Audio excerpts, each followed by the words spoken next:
everybody, and welcome back to Wunu, your weekly Universal news and updates. So if you don't know, I make weekly update videos on everything that is happening at the dry parks of Universal Studios Orlando Resorts. And with the holiday celebrations officially starting this week, I have what is probably the most updates in a one-week video that I have ever made. So I'm going to stop being boring and start talking about some cheer in my first topic.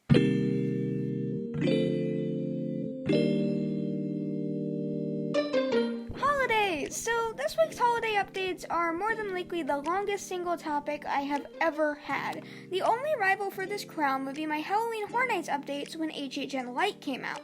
But because I have so many updates to cover, I'm going to be doing this over a timeline. Starting on Monday to Thursday, we have the preparation days, then moving to Friday, and ending with the official celebrations starting on the weekend. So, going to the first part of the preparation for the event, we can start by looking at some last-minute decorations that were placed. Garland was placed lining the inside part of the studio's park arches, and through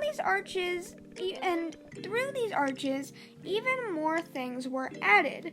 This week, the giant Christmas tree that goes up every year was placed in New York, along with a small stage placed in front of it. And around this tree in New York section, further decor was placed to accompany this masterpiece. And when I say masterpiece, I mean the stage, not the tree, of course. Also during this time, a few window displays were put in buildings, advertising the Christmas celebration featuring Macy's balloons that would soon be opening. Also in this park, some trees were added for the Christmas tree hunt.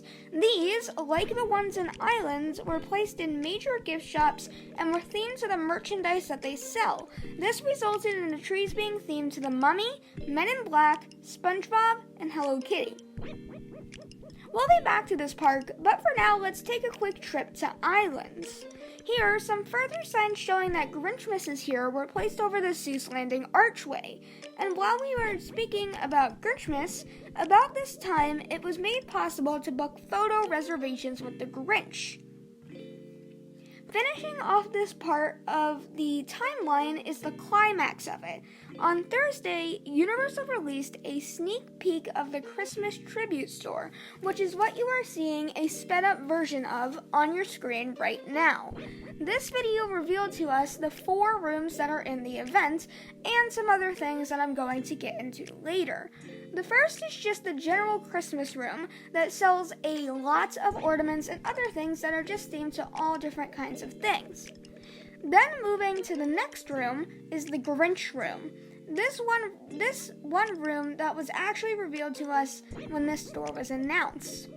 It is a big open room with a statue of the Grinch with lots of presents in the back of it. And you'll never guess what this room sells. Grinch merchandise. Then after going through this hallway that is filled with pictures of past Christmas events, you turn into the third room. This room is the Harry Potter themed room that is filled all the way to the brim with Christmas trees and other kinds of merchandise that are all Harry Potter themed. Then continuing on into the final room of the store, you can find Earl the Squirrel's Tree Farm. This room is the bakery room of the shop, and it also introduces us to a new Christmas icon, Earl the Squirrel. This bakery serves all kinds of different sweets and treats, but if you want to see what all of them are, just stick around until the food and restaurants topic of the video. Finally, when you go to exit the store, you can see an Earl the Squirrel themed exit room that is filled with trees and a giant cutout of Earl the Squirrel's face. Okay, one part done, 2 more to go. The next part on the timeline is the day before all the celebrations started, which, funny enough, is Friday the 13th. So, on this day, the Christmas tribute store opened to the public. Everybody got a look at all the cool merchandise that it has in stock, and everyone seemed to love it. Also, what was able to be seen when this store opened was that in the original Christmas room, a Santa Claus mold-o-rama was released. And in the Grinch room, a snowman mold-o-rama was released. However, most people agreed on one thing. There needs to be official Earl the Squirrel merch. So, also what happened at this time was that we found out the purpose of the festive poles that were added last week. They were the support structure for the sign for the Christmas celebration featuring Macy's balloons. And this sign was placed this week for a good reason. On this Friday, a preview of the attraction happened, showing us what it is. This experience is basically where you get to walk up close to all of the Macy's Day Parade balloons and see them like you never have before. And at the end of the walkthrough, you get to stop at Santa's sleigh and take pictures with the one and only Santa Claus. So, also on Friday the 13th is when people were able to spot the squirrel that Universal hides in their absolutely massive Christmas tree every year. And this year, we actually know what the squirrel's name is. It's Earl. Plus, it is super cute that he is wearing a face mask. Just wanted to throw that out there. Okay, so Friday is now over, and now onto the big guns. Opening weekend. So, in this timestamp, as you would assume, everything opened to the public. The Macy's balloon attraction opened, the tribute store was already opened, the stage in front of the Christmas tree was used by elves to greet guests. The stage in front of the horror makeup show was used by multiple performers, being Marilyn Monroe, some dancing toys, and Raggedy Ann and Andy. Around the entire park, some character floats popped up, being a part of the character event experience that Uni promised. These floats had a variety of characters, being the 3 girls from Despicable Me, the group of animals from Madagascar, and Shrek and Ogress Fiona. Some non-character inhabited floats were also present, making the areas they were in feel more holiday-ish. More characters appeared in Seuss Landing for the Hula Days. The Who's made an appearance, doing many shows and talking to the guests. I couldn't get any photos, but there were also Who's on stilts. And of course, you can't have the Who's without the Grinch. The lean, green, naughty machine could be found outside of all the books you can read with a megaphone, speaking his mind to all passerbys. The reason he is standing outside of all the books you can read is because that is where his photo spot actually is. The photos that guests could take with the Grinch and reserve spots for in advance or the day it was set up. This includes a temporary queue that leads into the building. When you actually get into the building, you are met with a surprise. Instead of you and the Grinch taking a photo together, the Grinch takes a photo of you. They do this in front of a green screen to add Christmas backgrounds later, but I find this new safer way of taking Christmas photos amazing compared to the normal meet and greets. So another thing that started this week was the holiday tree hunt. At any location in the park that has a tree that is part of this event, you can purchase an event map and a guide for $10. This map also comes with a golden bag that will later be used to store your ornament when you finish the hunt. And we actually got to see the ornament this week. It is a flat ornament that is two-sided, with one side having the Universal Studios Orlando Christmas logo on it, and the other side saying Christmas Tree Hunt, with a picture of a few Christmas trees above the text. Also starting this week are some things in the wizarding world of Harry Potter. Seasonal shows by both Celestina Warbeck and the Frog Choir have started in this time frame. They both do Christmas carols, varying between Muggle and Wizard songs. And staying in Hogsmeade until night will also promise you something now.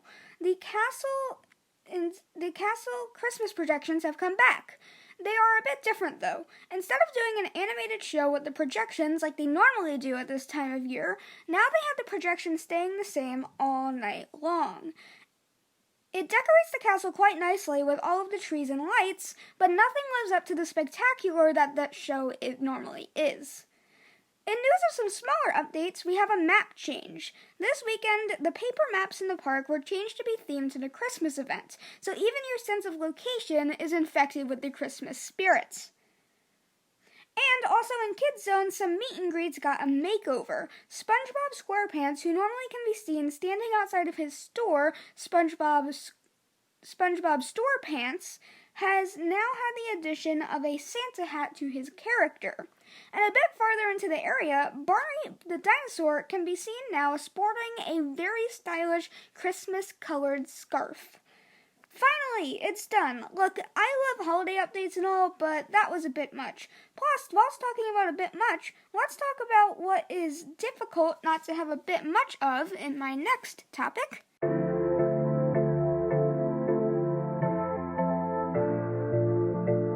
Yes, some food and restaurants. And I can't seem to escape the Christmas theme this week, but hey, Christmas hasn't ever hurt anyone. So this week, in the earlier week, we got a big announcement of a lot of food that would come and later be added into the parks. This includes over 20 different tasty treats, beverages, and food for all people to enjoy. These treats include, but are not limited to, a vegan reindeer brownie, hot chocolate bombs, Thanksgiving dinner crepes, chocolate peppermint mousse ornaments, cookie dough cones, gingerbread whoopie pie, Christmas light gummies, Christmas tree snacks, candy cane pops, wreath cake, Santa's dream cookie, and confetti cake cupcakes. By the way, the Christmas light gummies actually light up in their display case. Just watch out, because if you want a lot of gummy, these lights are hollow like the Beating Heart gummies that were in the Halloween Horror Nights version of this store. Also for new treats, the food truck in Kids Zone opened this week. It serves all different kinds of funnel cake, each sounding better than the last. The options to it that it has are fried chicken funnel cake, strawberries and cream funnel cake, nutty turtle funnel cake, and maple bacon funnel cake, and the supreme reigning old-fashioned funnel cake. Also, these fried chicken funnel cake option from the food truck has now been added to the menu of green eggs and ham in Seuss Landing. Next is some drinks that definitely don't belong in Kids Zone. At Cafe La Bamba, the bar window opened, now serving 4 seasonal alcohol-based drinks. They have a Northern Cheer Punch, Sugar Shack Cider, Apple Strudel Mimosa, and a Pecan Pie Mimosa. And new in the holiday treats is that in San Francisco Candy Factory, they upgraded their menu to have giant gingerbread men. My mouth is watering just looking at this thing. Finally is some news about crepes. As the Thanksgiving dinner crepe made its way onto the menu, another crepe had to go. This crepe was the chicken and goat cheese crepe. However, it is expected that as soon as the seasonal crepe is removed from the menu, that this crepe will be making a return. Okay, so that's it for new food. But want to know what else is always new? Well, we can find out in my next topic.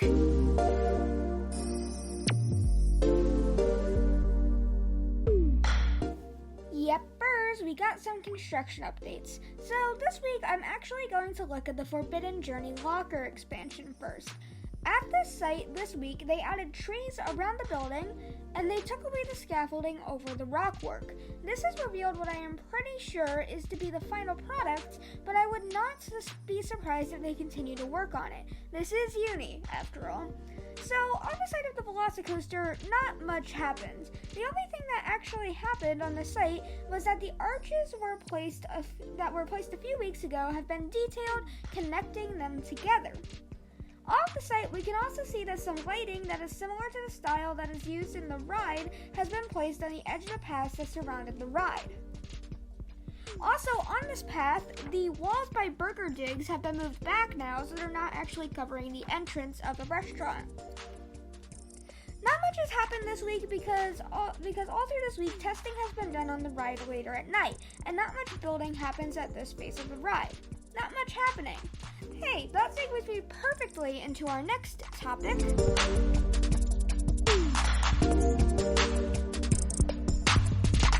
Yes, general news, and since I have barely any updates on this topic, I pretty much just combined it with UOAP news too, so don't go crazy on me for that. So, this week we could see that Hagrid's Magical Creatures Motorbike Adventure was feeling the heavy usage that it has been getting. As this week went on, the ride went down on Thursday for maintenance purposes. I'm honestly not too sure if it's back up or not, but I'm pretty sure by the time this video is uploaded, it more than likely is going to be. So, on to UOAP news, I only have one new update.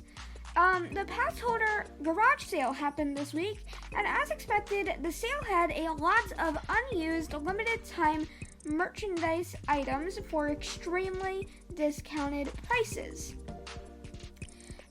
Also, just a reminder, the event is now over, so you can no longer get these top deals. By the way, did someone say deals? Well, let me tell you what you can get in a deal in my next topic.